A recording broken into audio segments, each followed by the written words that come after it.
afternoon, everyone. We've called this special meeting in part to address recent events leading up to the resignation of one of our valued board members.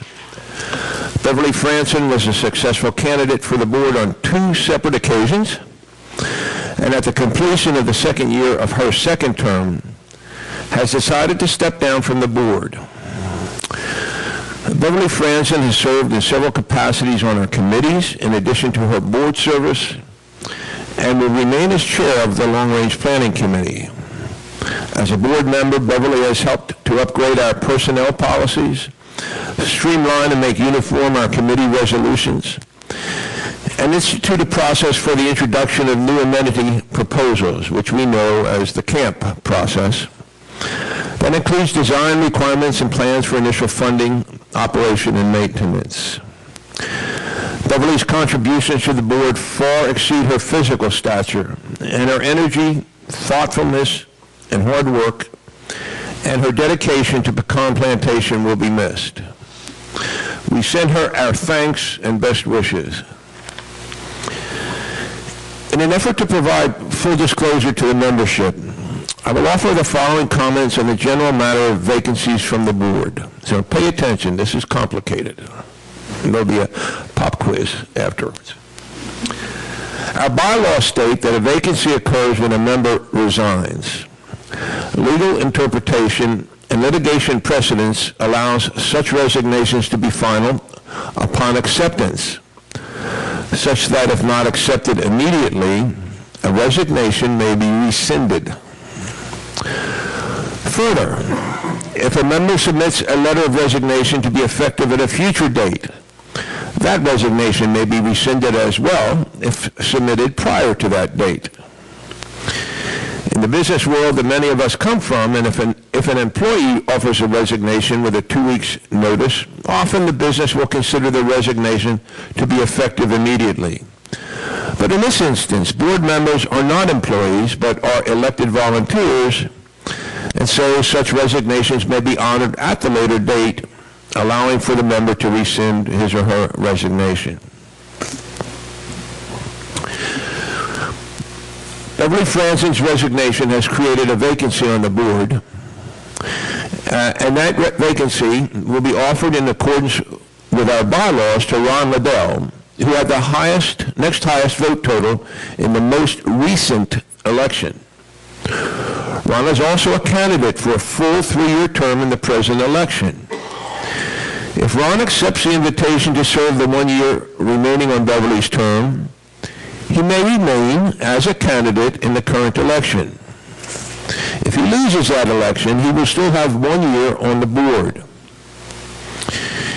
If Ron turns down the invitation to serve out Beverly's term now, the invitation will go to Darlene Smythe, who received the next highest vote total in the most recent election. If she turns that invitation down, Joe Lyman would be invited to serve out Beverly's term. If Ron had accepted the invitation and wins that election, he may not serve 2 terms concurrently, and so will have to choose one or the other. If he then chooses to accept his elected 3-year term, then Beverly, now Ron's unexpired term, would be offered to the candidate in the most recent election, which would be the current election. And that term would be offered to the candidate receiving the 4th highest vote total. I know it's complicated, but in consultation with our attorney, I am confident that we have this succession process correct. Next, we have tabled the election of President-elect for the current term. I intend to open this item again, and if there are more than one candidate nominated, I will ask for a motion to table this matter again until Joe Hartman returns and our new board member is seated so that they may participate in the election. I will follow this brief opening with an opportunity for member presentations. Then we'll conduct the appointment of our new board member, if possible, and then reopen the election for board president. After these matters, the board will move into executive session to consider confidential matters relating to personnel and pending contract proposals. We will then come back to this meeting room and announce to the membership who would remain whether we have taken any action, what that action was. And with that, let us begin with member presentations. I have one card, Joe Lyman. And as he's coming up, we would invite anyone else who wishes to speak to do so. Really, what I have to say here is not on? It's on. Is very simple. Way too much time has gone on with this situation that the bylaws, to me, and reading over them in the policy statements, it was pretty evident to me that whether there was wiggle room in the bylaws to the vacancy, there was an intent in that bylaw, and it probably should be addressed before, by the next election to take care of making sure that everybody understands that there is a fixed policy, that we don't have to have an interpretation of attorneys and past precedents and what other boards have done. There needs to be something that's stated explicitly as to how this can be handled. The same thing with if there's a candidate running for the current election who's also eligible for from a previous election to accept a resignation spot. I believe this could have all been handled a lot more expeditiously and a lot more above board and transparent than it is. I mean, as a candidate, I didn't even know what Bob's explanation was going to be today and whether I was even in the running for a possibility of filling Beverly Franzen's seat. I just, in going over all this, it just seems to me that we need to tighten up here and show more transparency. I'm sadly disappointed that it took this long to get here, but I'm glad we finally got here and that an open meeting was called to address this situation. It should not have gone on as long as it has because it left the election in limbo until there was a decision here today. That's all I have to say, and let's go forward from here. The notion that we shouldn't consult our attorneys is offensive to me since I'm an attorney and that's how attorneys are now living. So, but we do so to make sure we get it right, and sometimes it takes a little bit longer. Ron, you told me you were going to have something to say. Were you going to do that? Yes. Okay.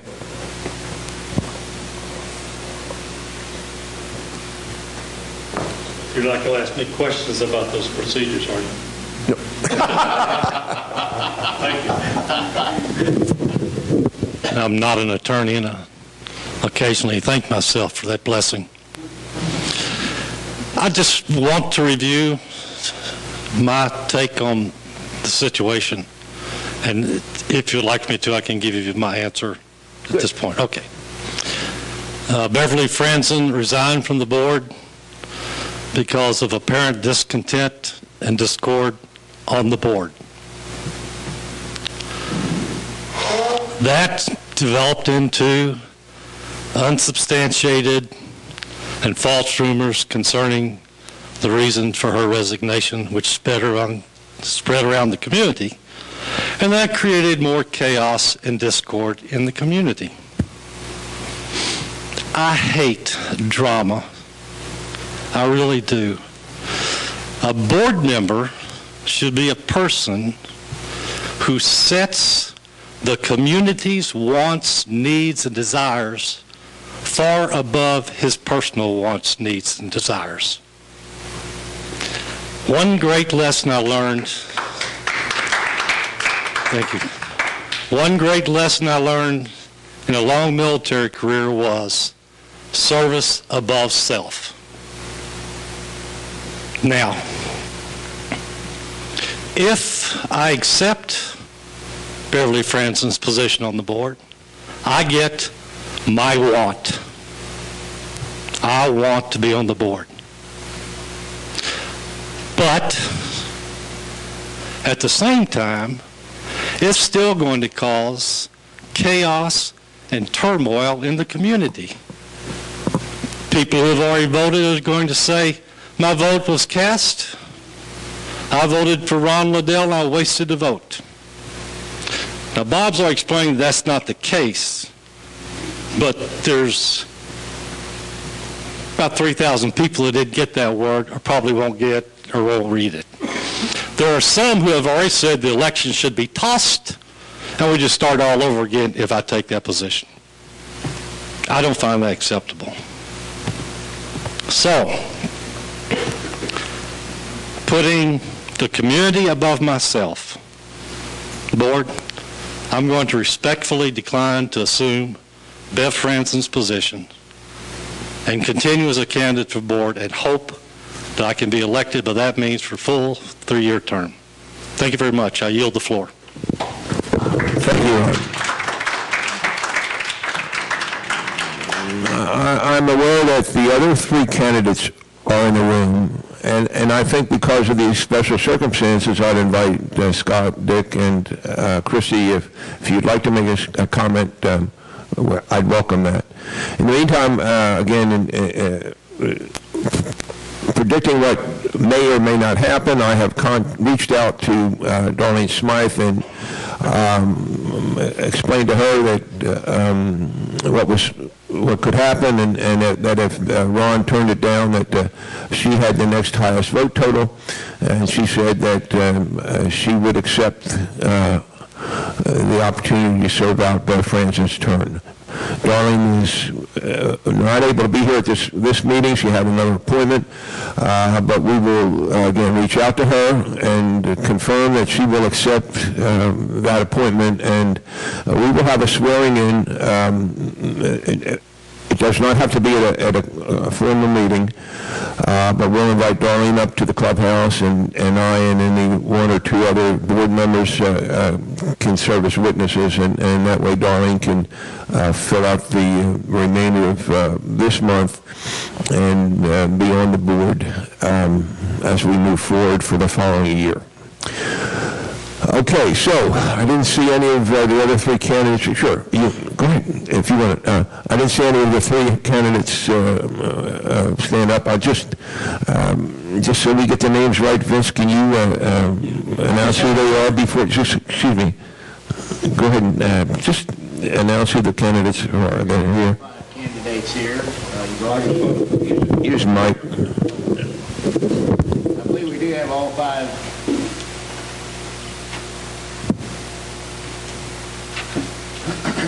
I believe we do have all 5 candidates here. You've already heard from Joel and Ron. We also have Dick Brosick.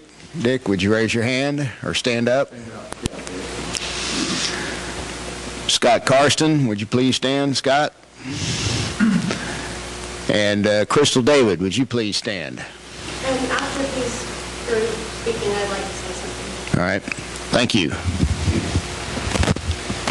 I just had a brief question. Is this thing on? Yep. Oh, okay. On the comment that you just made about the termination criteria, and you mentioned that, if an employee gave 2 weeks' notice, that he would in fact be terminated right then when he gave you the notice. Could be. That's it. I didn't hear the could be. Said that I thought said he would be terminated right then, even though his termination was 2 weeks down the road involuntary. Okay. No, I've experienced when that has happened, and the attorneys actually cited that as an example, but that's not who we are. Yeah, I may have just misunderstood the would and could on that, because that was contradictory to what we were setting the case for. Good, thank you. So I see my explanation wasn't not very clear. Christy, come on up.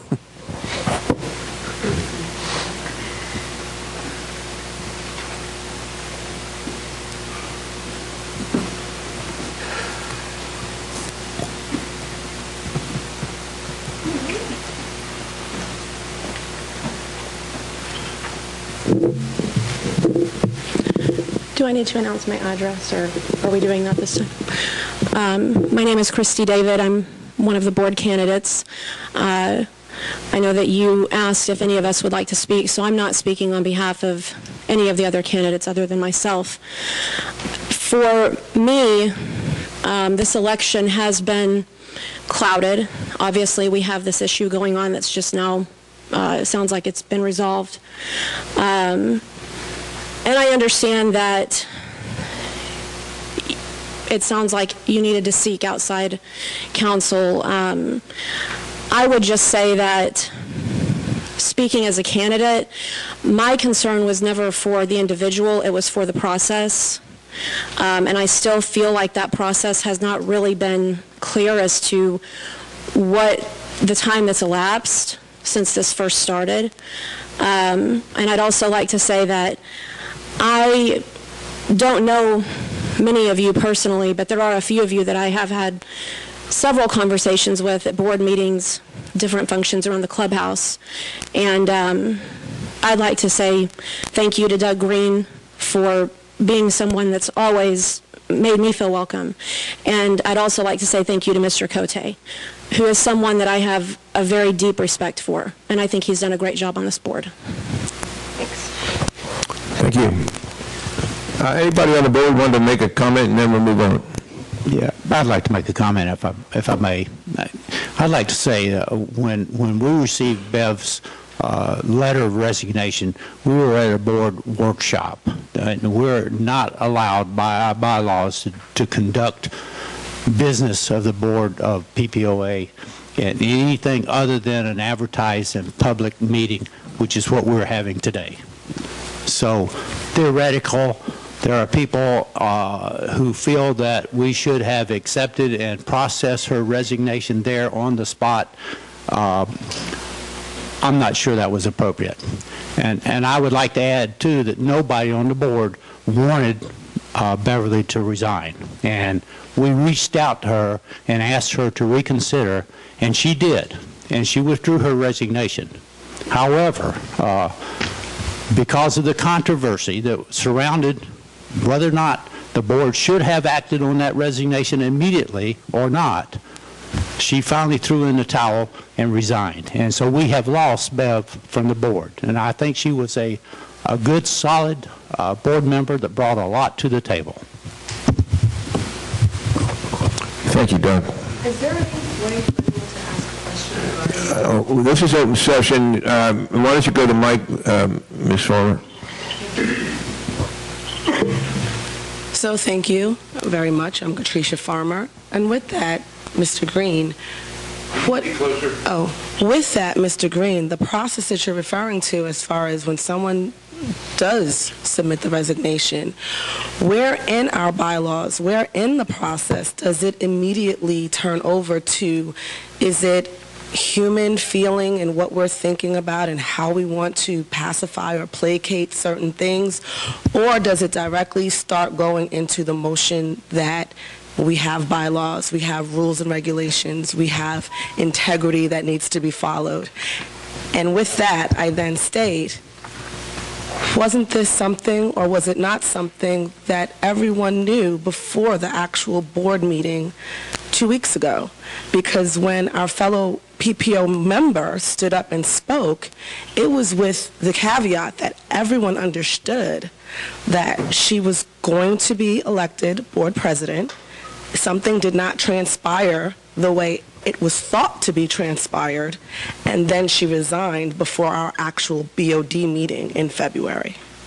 So that's where the You want to try that, Doug? Yeah, sure, I'll try that. First of all, at the board work session, when we took a consensus to see who would receive the nomination for president-elect, that was all that was. At the board meeting on the following Thursday was where we would actually conduct that nomination. Because of one of our board members being absent, we decided to table that vote and wait until all the board members could be present to vote. So she never received the nomination, nor was she ever elected for president-elect.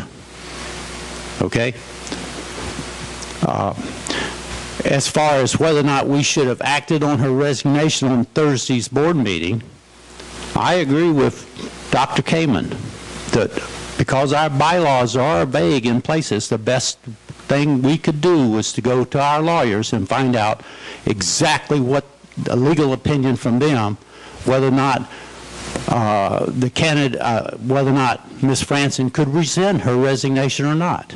And I think they actually ruled that she could, and we could accept having resigned, withdrawn her resignation. I think that Dr. Kamen did exactly what he should do. I think the board took their time to get it right. I am disappointed that there is confusion in the community.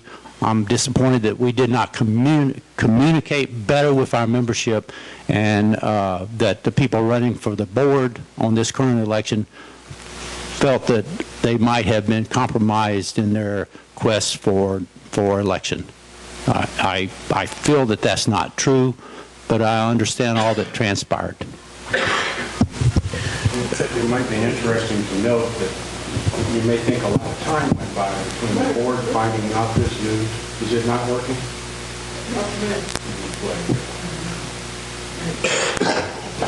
Mine works. Oh, there you go. Oh, yeah. Can you hear me now? Okay. Let me back up and say a lot of people think a lot of time went by between the board finding out about this resignation letter and that board meeting that occurred in here on Thursday. We found out exactly 30 minutes before that meeting. We were somewhat shocked that when that came up and talked about it, she obviously had more warning than we did. We didn't have that warning.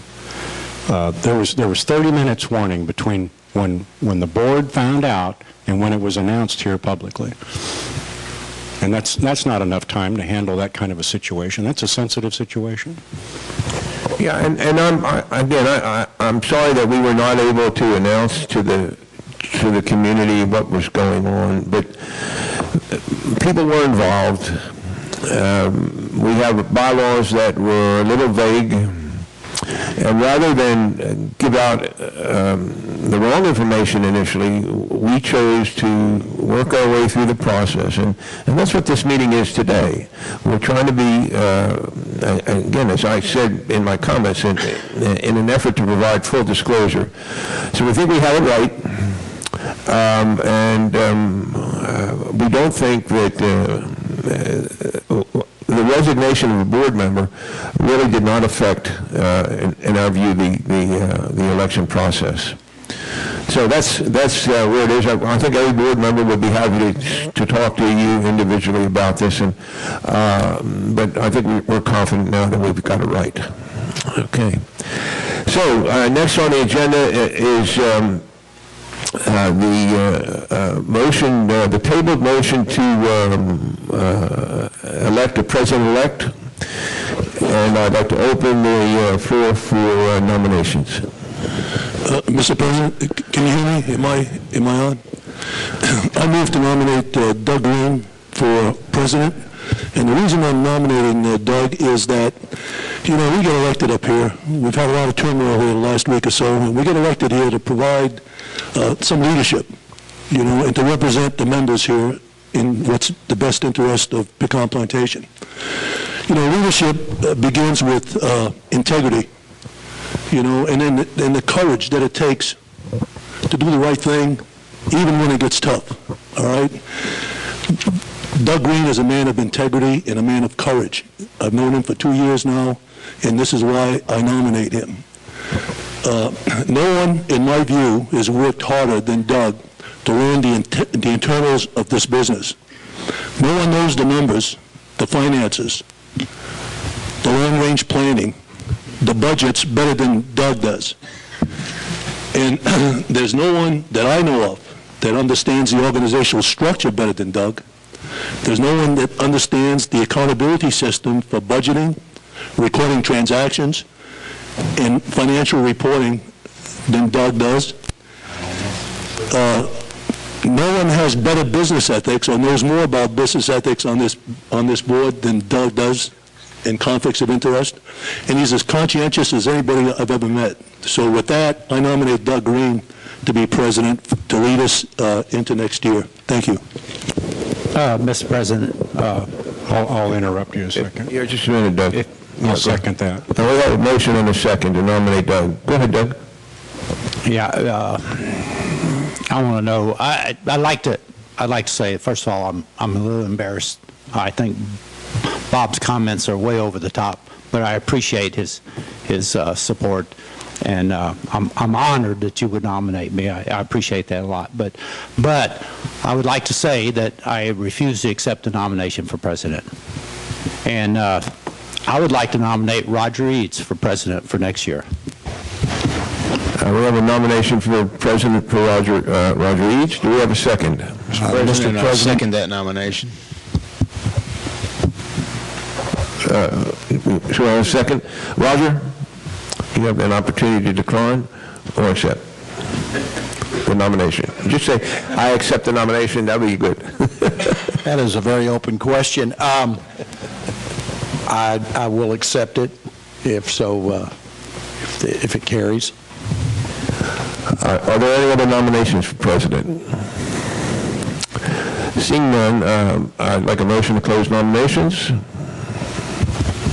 So moved. Do you have a second? I'll second that motion. All those in favor, raise your right hand. Then a single candidate, may I have a motion for election by acclamation? I make a motion that we elect Roger Eads by acclamation. Do we have a second? Second. All those in favor, raise your right hand. Congratulations, Roger, or condolences.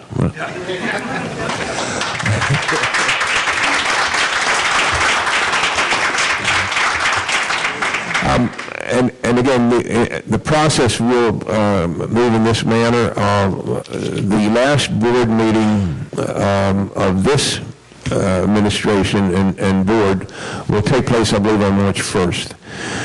At that meeting, we will have an election.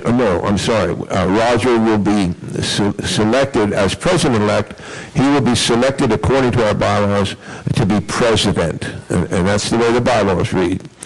We will also, at that meeting, entertain motions for the positions of treasurer, secretary, and vice president, and that'll happen on March 1st.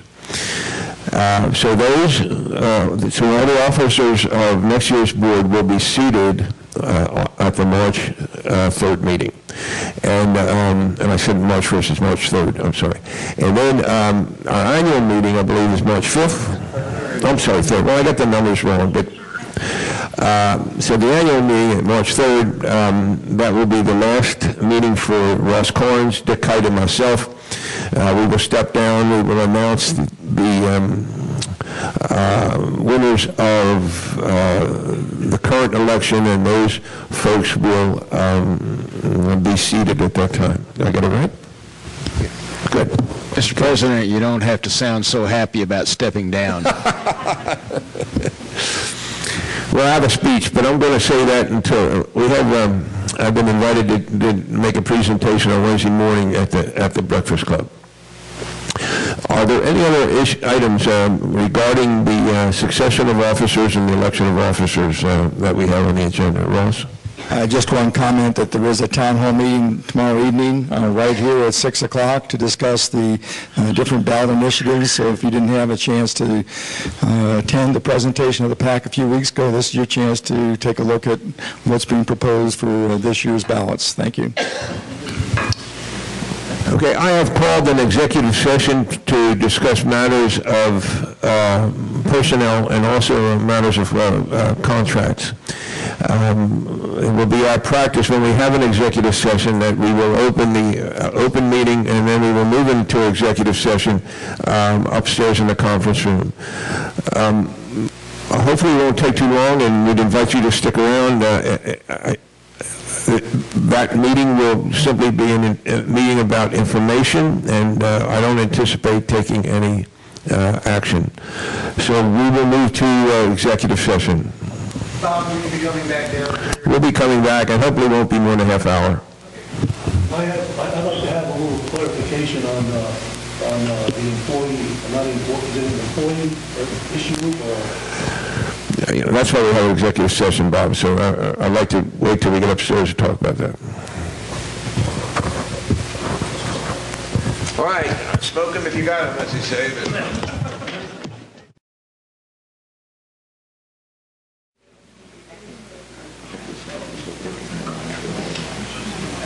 You guys need to get a life. Why did you all stick around?